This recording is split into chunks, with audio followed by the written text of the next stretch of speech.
Thank you very much for the introduction and for the invitation to come. And I think it's a real honour to be asked to come and speak at this sort of plenary meeting.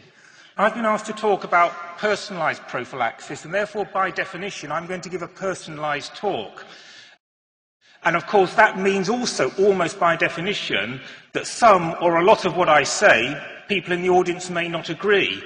And so what I would ask you to do is to personalise what you take from the talk.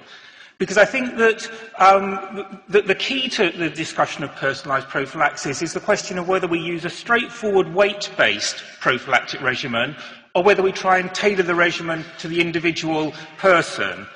And from my perspective, tailoring prophylaxis is an interactive collaboration between the person with haemophilia and their family and the whole multidisciplinary comprehensive care team.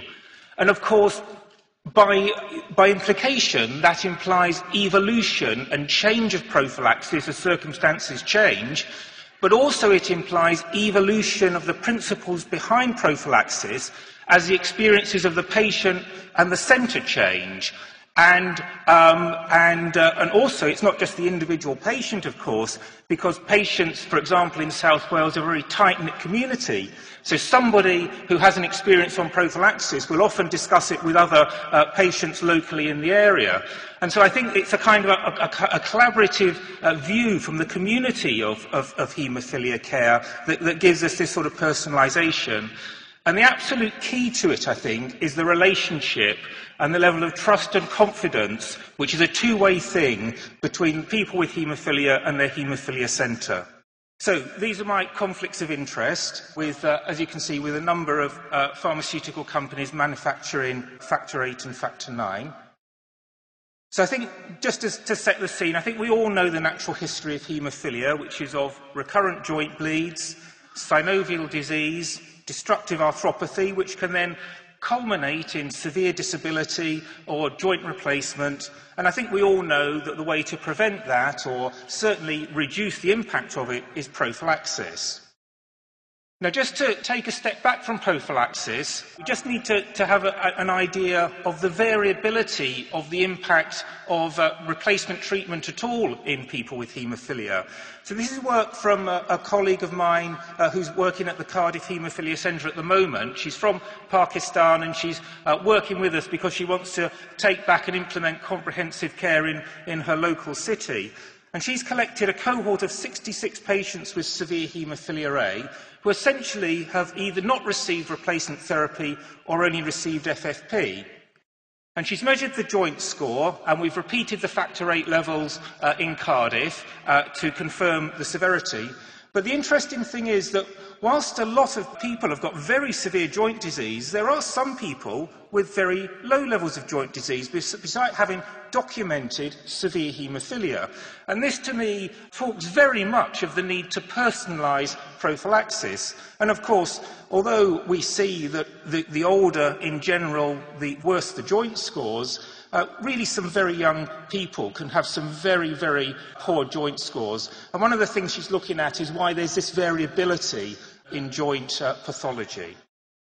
So this is a slide from my friend Sven Bjorkman, and this is just a little bit of historical context. So the principle originally, the idea behind prophylaxis, was to convert severe to moderate disease with the idea of maintaining a trough level of at least 1%. That was the original hypothesis as to what prophylaxis might be about. And there's some early dose concepts, and this is really just to demonstrate, as I come back later in the talk to talk about daily prophylaxis, there's absolutely nothing new in the world. So in 1970, a paper is published describing 250 units of Factor VIII daily being better than 2,000 units once a week. Again, in the mid-1970s, this is looking at giving Factor VIII 36 units per kilogram per week, either once a week, twice a week, or 3 times a week, demonstrating a reduced bleeding pattern with the more frequent dosing. And this is very early support that frequent dosing is probably more important than the actual dose given.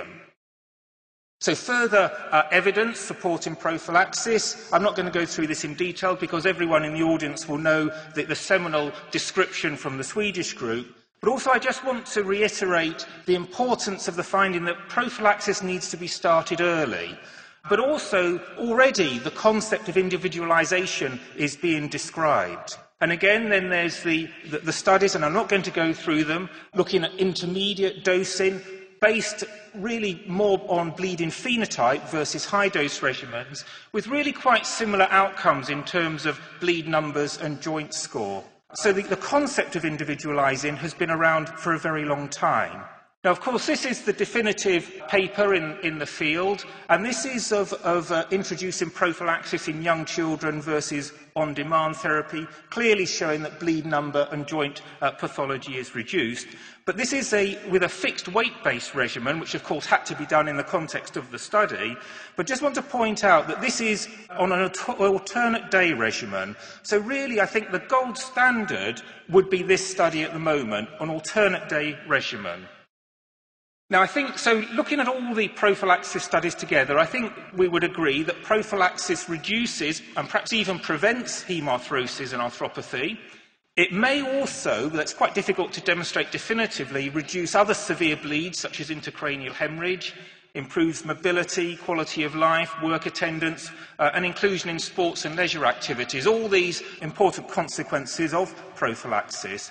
But the absolute key to getting the good outcomes is to start early and prevent the bleeds. So whatever else I say, I think that's the key thing. Start prophylaxis early and prevent bleeding.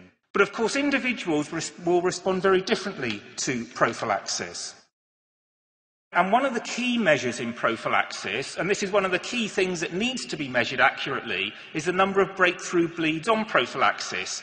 And I don't really think we can distinguish between spontaneous, trauma-induced or activity-related bleeds, because of course all of these bleeds will cause damage. So there's various possible causes. Activity and trauma, I think, need to be separated out. Status of the underlying joint, of course, is going to be important. Vascular lesions around the joint are sometimes not looked at and not realised of the impact they can have. I think the coagulation factor level is clearly important. I'm going to spend some time discussing that. But also the effect of replacement therapy on the global haemostatic mechanism seems to differ between people. And of course, the other key issue is the adherence to the prophylactic regimen. Now, of course, these don't just differ between people, but they also change over time. And I think prophylaxis needs to reflect this, and therefore it means that prophylactic regimens will need to evolve over time.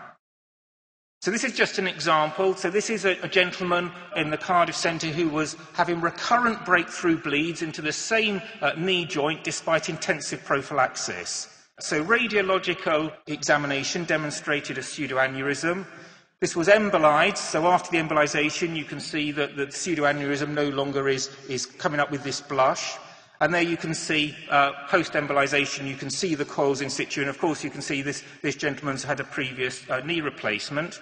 And after that, no further breakthrough bleeds. So giving factor 8 and factor 9 is not necessarily always the answer to breakthrough bleeds in prophylaxis. We need to think about other things as well. Now, I think I'm going to come back to this a number of times, but if we accept the concept of personalised prophylaxis, that assumes the potential for change, which is, of course, a collaborative choice between the individual and the haemophilia centre.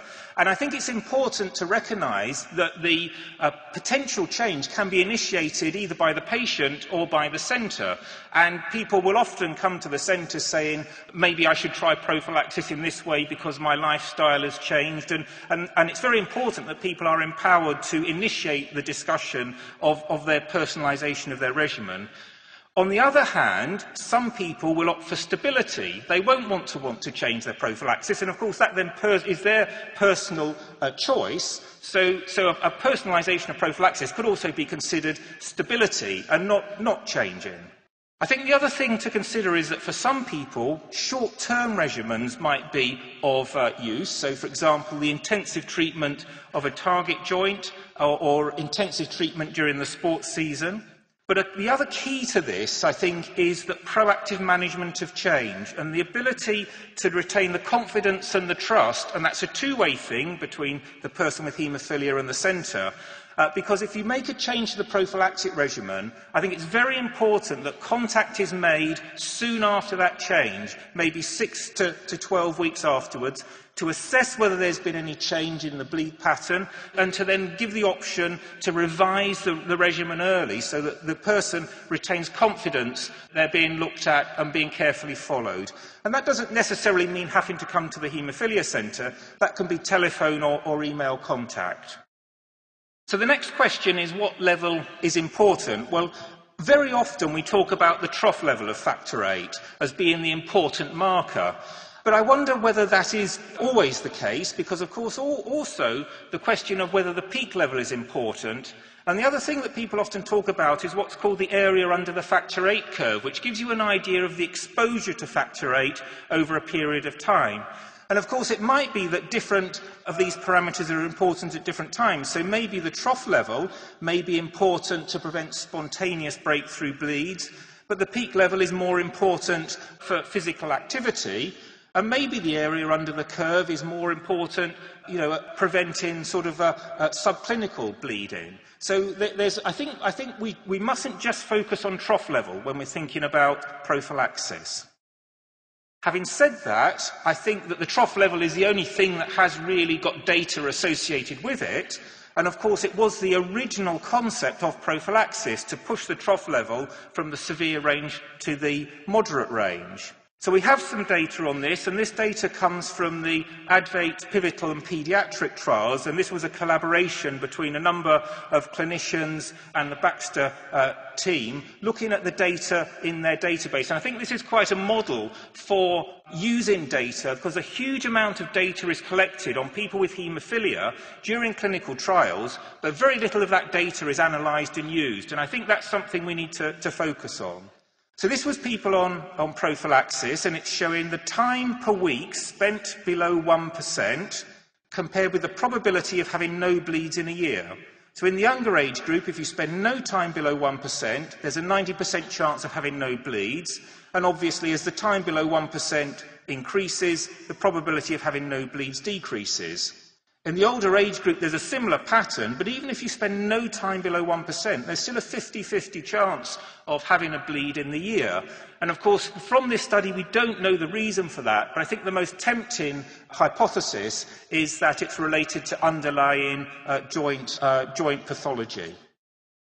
Now, the other point, of course, I think is it's very important to establish that the appropriate trough level differs between people. So one person might be perfectly well treated if their prophylactic regimen gets them down to a trough of about 1 and then they have their another dose. Another person, to prevent breakthrough bleeding, might need a higher trough level, while others might be quite able to spend time below 1% and not bleed.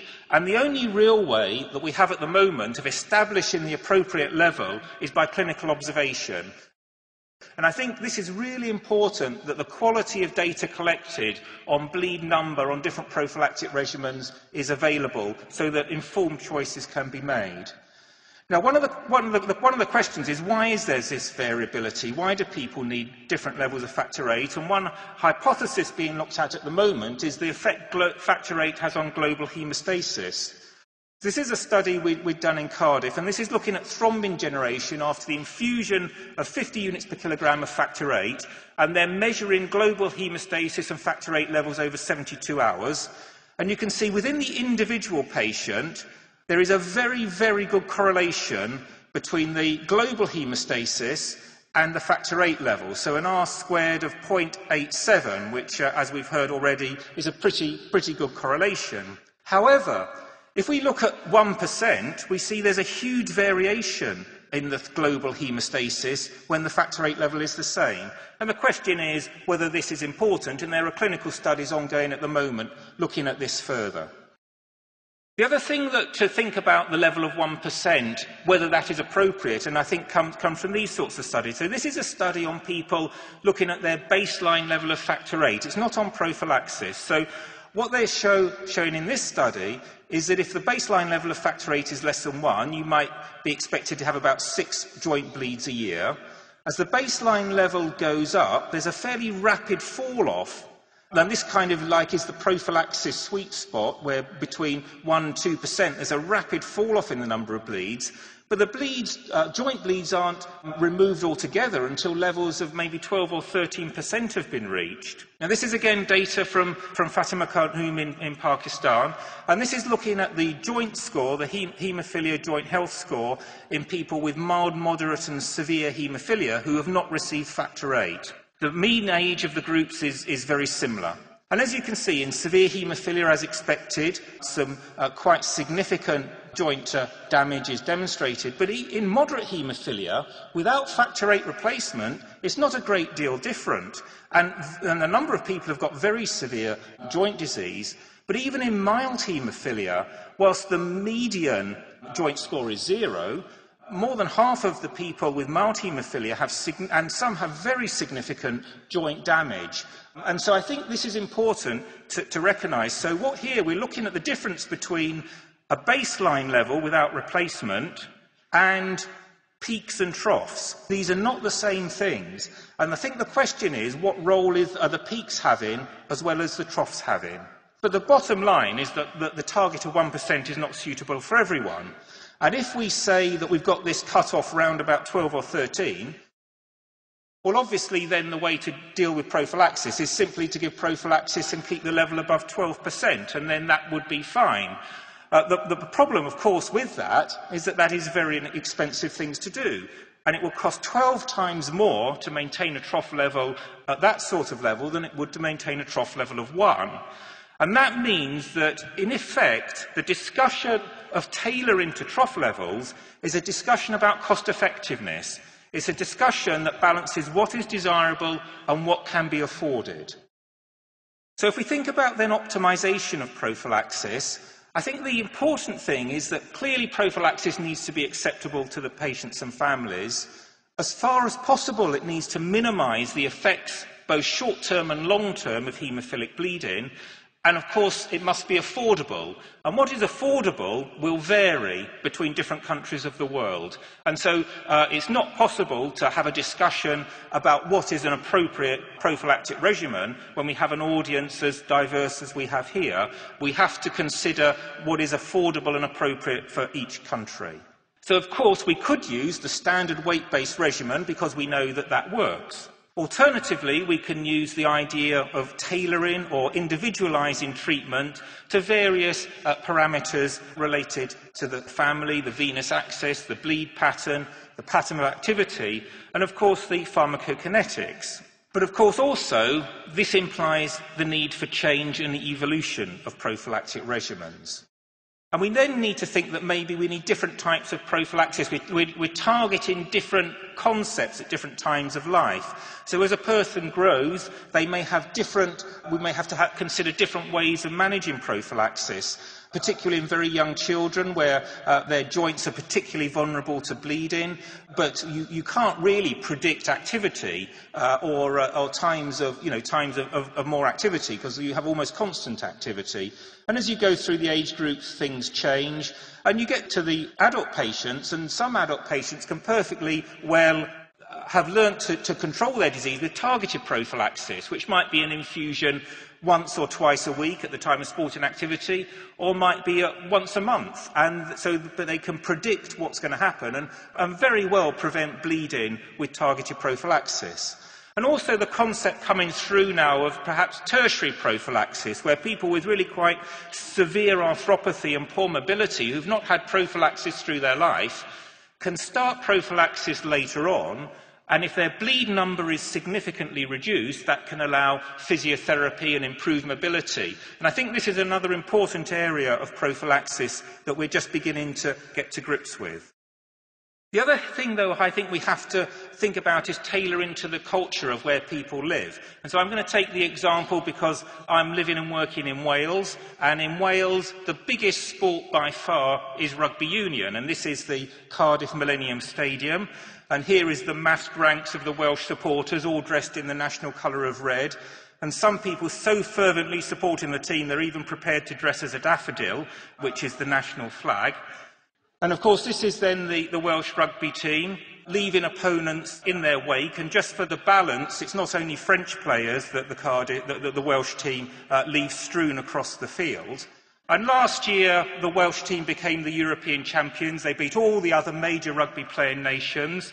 And this has very high profile in the country. So young boys with haemophilia, all their friends are wanting to play rugby, and you don't have the ambition to play football for Wales, you have the ambition to play rugby for Wales. And it's a close-knit community, and this is very important to people. The problem is, of course, rugby is quite a dangerous sport. And this is taken from the Rugby World Cup. France were playing Wales in the semi-final of the Rugby World Cup. And this is sort of a tackle made by the Welsh captain on one of the French players, which, surprisingly to everybody in Wales, the referee deemed as being dangerous. And so sent off the Welsh captain. And you can see even the French player is shocked by the decision, can't quite believe that this player has been sent off. And so the Welsh captain spends the rest of the game sitting watching. Wales lose by a single point and collapse on the floor. And the nation is left distraught. So, but the point I'm trying to make is that this is the Welsh captain sitting out probably the most important rugby game of his life. But this is what happens to boys with haemophilia every week. They have to sit on the sideline.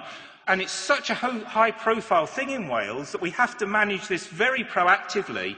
And some boys will say, well, I don't really mind, I'm prepared to accept the risk, I want to play.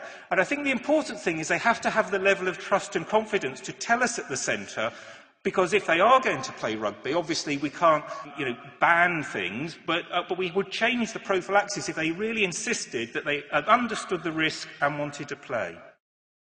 So, what are our options in tailoring prophylaxis? Well, we have the options to change the dose, change the frequency, or change the timing of the infusion. And what the best option will depend on the circumstances.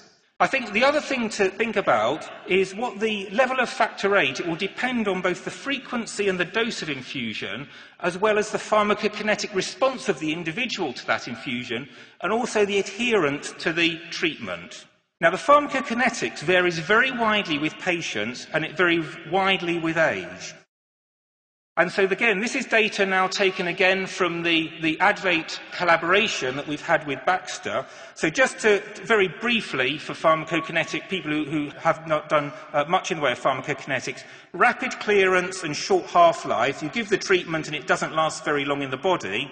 Slow clearance, long half-life, the factor VIII lasts much longer. And this is the factor VIII clearance that we see with different ages.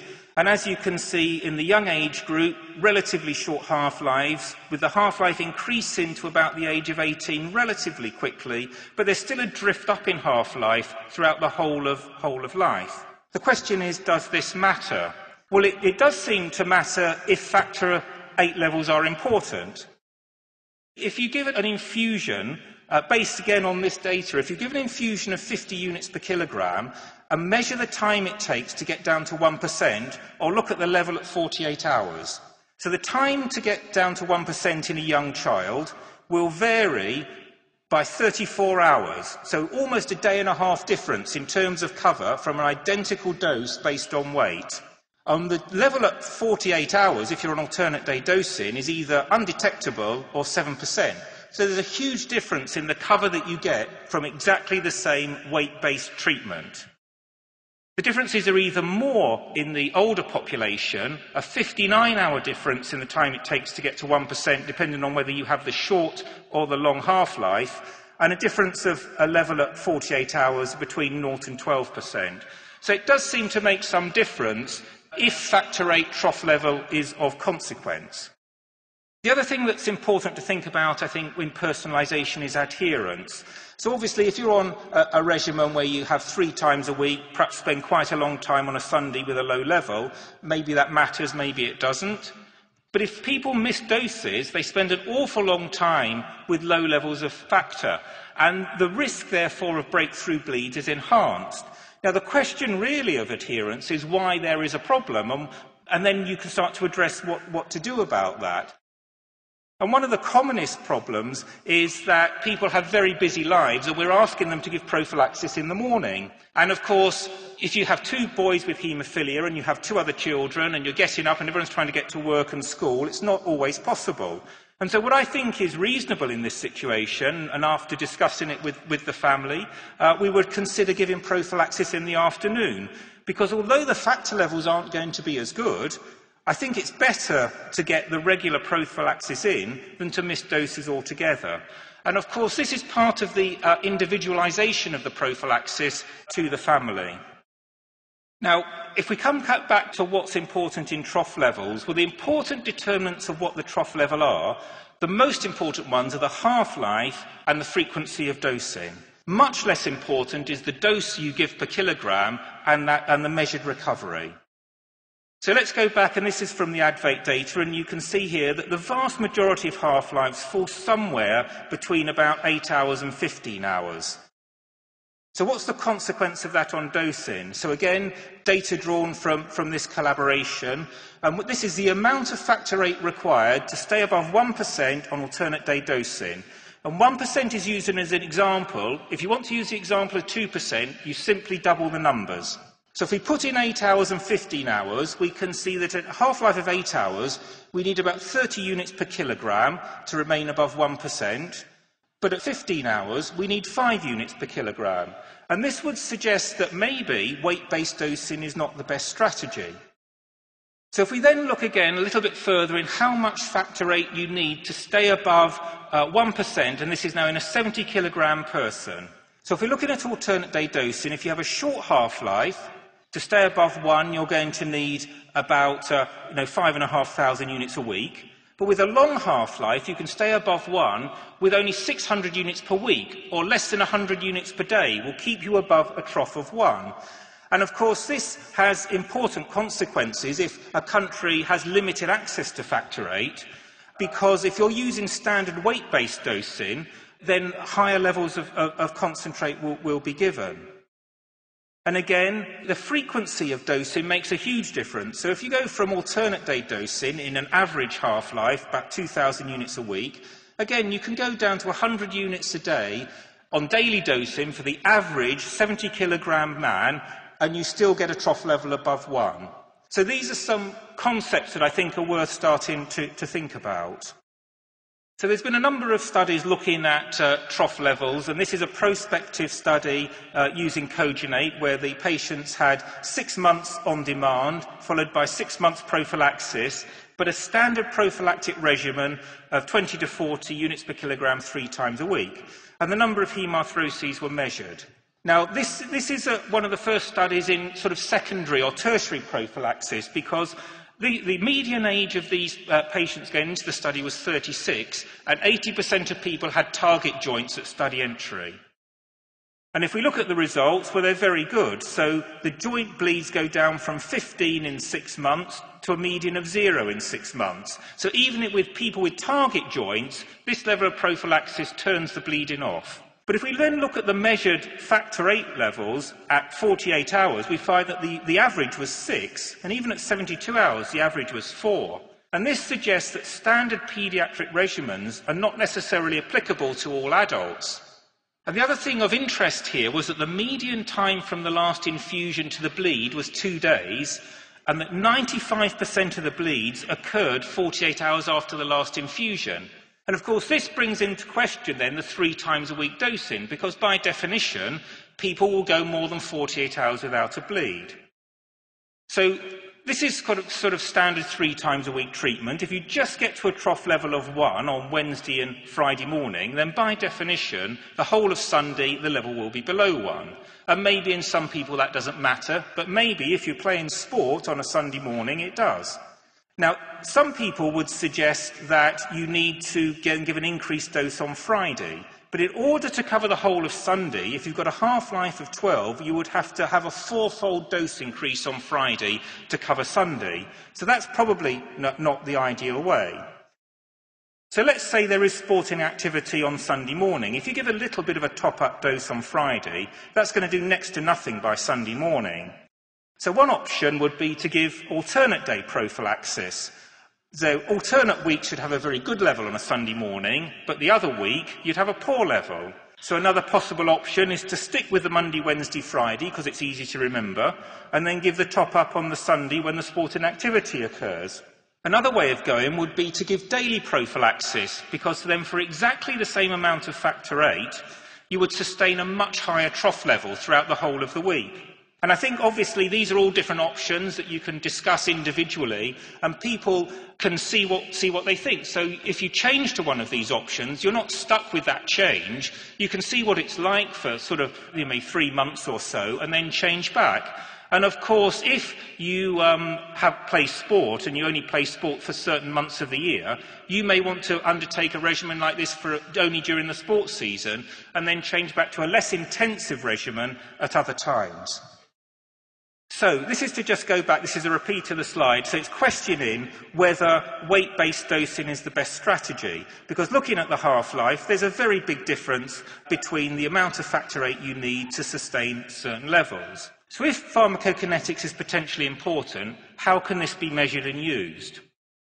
Well, the standard way of measuring this is really quite intensive. So an infusion of factor VIII is given, then multiple blood tests are taken, and about 10 time points are taken at fairly rigid and specified times over 48 hours to get the half-life. Now, this is obviously important for pharmaceutical evaluation of new products, but is really unrealistic for most people with haemophilia and for haemophilia centres. So the answer to this is potentially the use of population pharmacokinetics and Bayesian analysis. I'm not going to go into this in any detail, but the idea of Bayesian analysis is that you use prior knowledge of pharmacokinetics in the population, and you can then measure an individual's pharmacokinetics with less sampling points. So if we have the red is the population, and we do 2 sampling points on an individual, we can then use the analysis, and it's all done in a computer model, will tell you what the half-life is based on just 2 or 3 sampling points. So the population PK modelling can measure factor VIII levels with a limited number of samples, no washout is required, and there's real flexibility of when you do the sampling. You don't have rigid times, so you can do the sampling based around the convenience of the patient. And this is to show that it works. This is work from Sven Bjorkman, and this is comparing data from the 7-sample gold standard versus 3, 2 and 1 samples and the Bayesian analysis, showing very good correlation between the two. And just to prove that it's no fluke, this is again from the ADVATE database, and here you see the correlation between the gold standard 10 samples and the limited 4 samples with an R-squared. It's very difficult to see how you're going to get much better than that, to be honest. So what can you do with that with dosing? Well, if you then try to dose based on a level, to maintain a level above 1 on alternate day dosing, and again, just to point out, this is just for an example, if you want to dose to the level of 2, you double the dose. If you want to go to the dose of 3, you triple the dose. So it's perfectly straightforward on what you're trying to target. And if you use the full 7-point samples, compared to the 1 sample taken at 24 hours and the Bayesian analysis, you get a very good correlation between the dose that you want to prescribe and the dose that the pharmacokinetics predicts will get you to the level. If, on the other hand, you'd use weight-based dosing, there's virtually no association whatsoever between the ideal dose based on the target trough, and the vast majority of patients are falling outside of the target dose. So how can we use that in clinical practice? Well, one possibility is to use simple-to-use programs, and this is a program that's being developed at the moment. It's not quite ready for routine use at the moment, but we're working towards aiming to get this ready for routine use. And so you put into the program the various values related to known factor VIII pharmacokinetics in the population. And you don't need to know anything about this because you will be told, we will tell you what to put in. You then give a dose of factor VIII, and it doesn't matter when it's given, as long as you record the time, and you then measure factor VIII levels, maybe 2 times afterwards. The computer system, based on Bayesian analysis, will then tell you what the half-life is. The computer system can then take it further by seeing what happens. So this is two patients we look after in Cardiff. So we inherited them from another centre. Both were on weight-based dosing. So one was on 2,000 units alternate day, the other one was on 2,500 units alternate day. We used 3 time points and measured their half-life, coming up with 8 and 12 hours. So we could then use the computer simulation to see what this did. And what it showed was that Brother A, on 2,000 units alternate day, had a trough level of about 1.8, which sounds pretty reasonable. Brother B, although he was a heavier and a larger person, he was ending up with trough levels of over 5.5. But of course, the level is meaningless without the bleed pattern. Brother A was a very active sportsman, and he was still getting injury-related hemarthroses despite that trough level. Brother B had little physical activity and no breakthrough bleeds at all.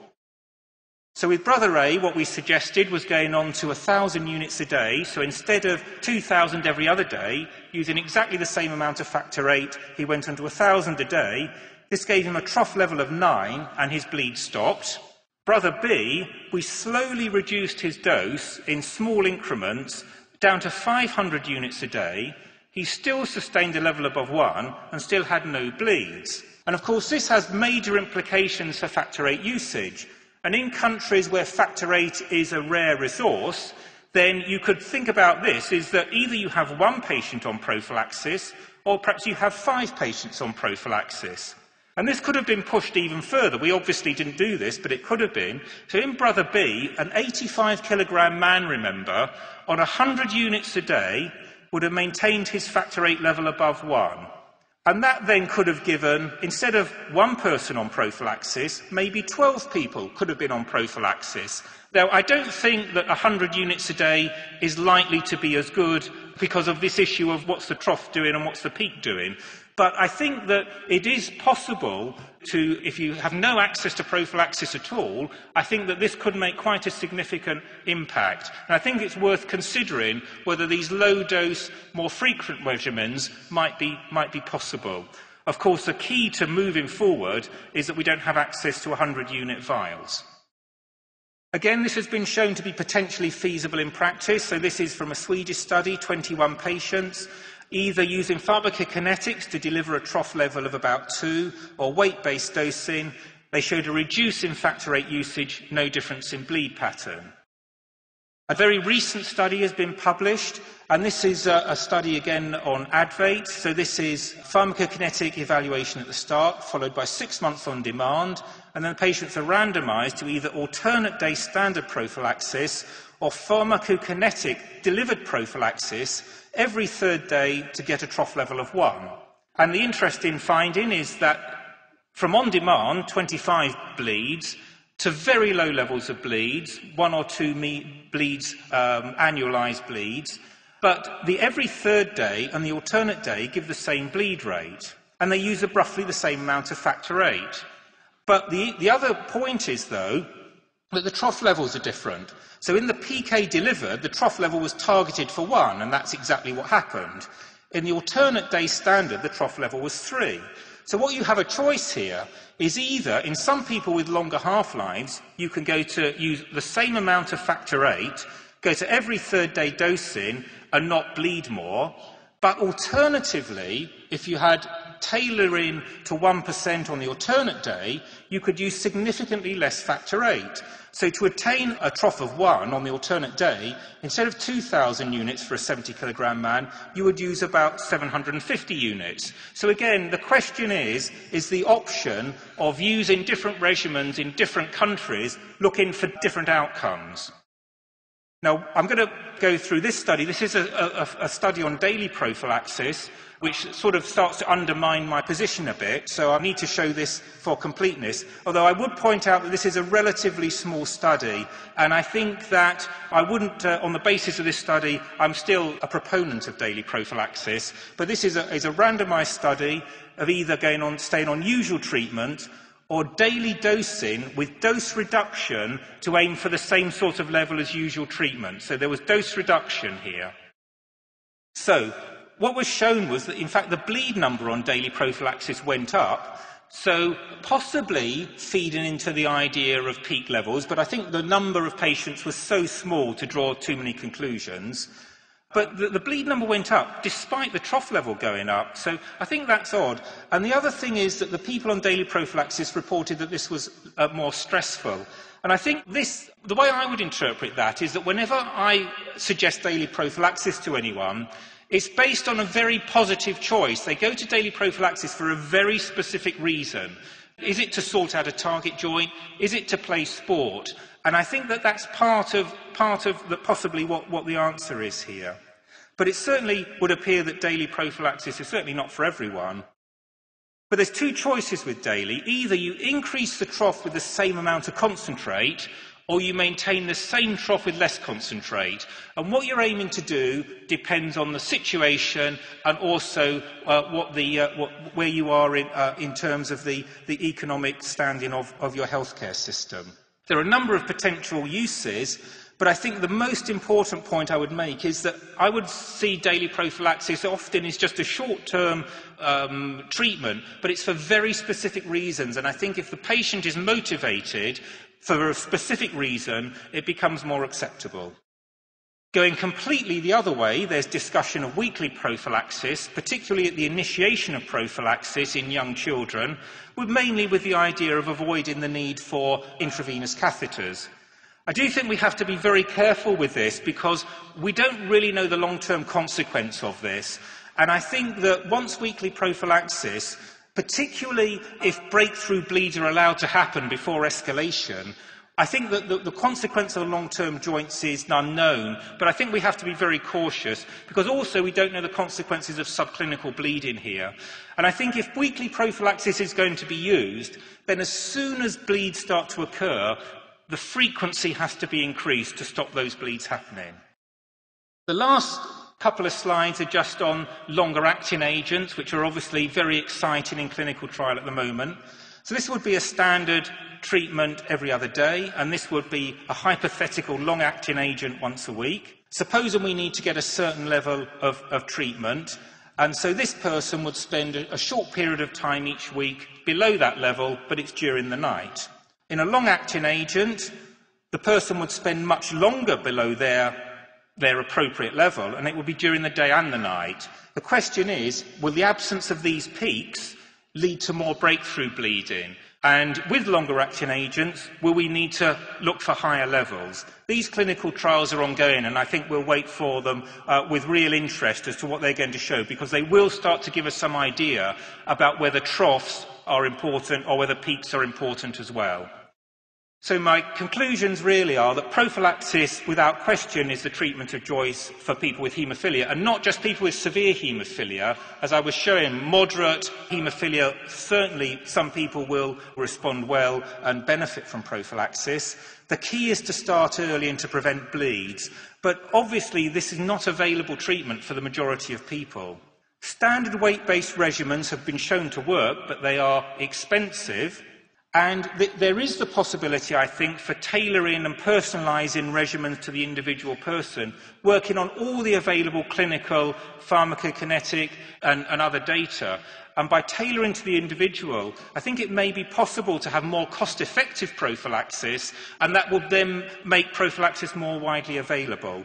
But I think the absolute key to all of this is the relationship between the person and the family with haemophilia and the haemophilia centre, and the level of trust and confidence between those two. And that's what makes this sort of personalisation possible. So thank you very much for your attention.